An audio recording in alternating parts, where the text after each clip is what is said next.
Working at a steel mill is one of the most challenging occupations in the world. Between 1900 and 1930, over 198 people died at the Sydney Steel Plant. At that time, safety was a low priority.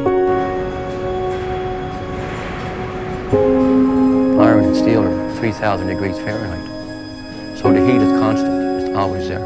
And you don't get a nick or a scratch, it's usually a broken limb, and sometimes your life.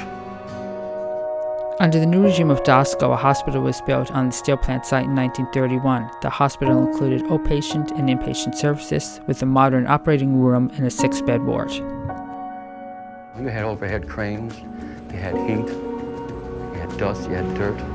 The ambient temperature at any given time be 140 degrees.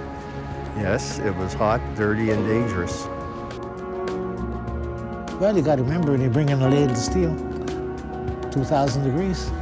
Locomotive shunting cars in and out of your work area all the time, and equipment powered by high voltage electricity. You had accidents in the blast furnace, the blooming mills, the rail mills, all over, you know, there was accidents to coke ovens. I lived in a neighborhood where a guy had one leg and one arm and lived in his home up until about 3 years ago.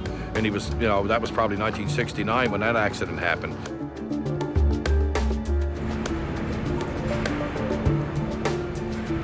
When the Nova Scotia provincial government took over the operation of the plant in 1968, new health and safety regulations were imposed, which greatly reduced workplace accidents. However, the steelworkers were already looking out for one another. You're not only watching out for yourself, you're always watching out for your buddy, and likewise. You didn't care what church the guy next to you went to, and he didn't care what color your skin was. All you cared about was you were watching out for each other.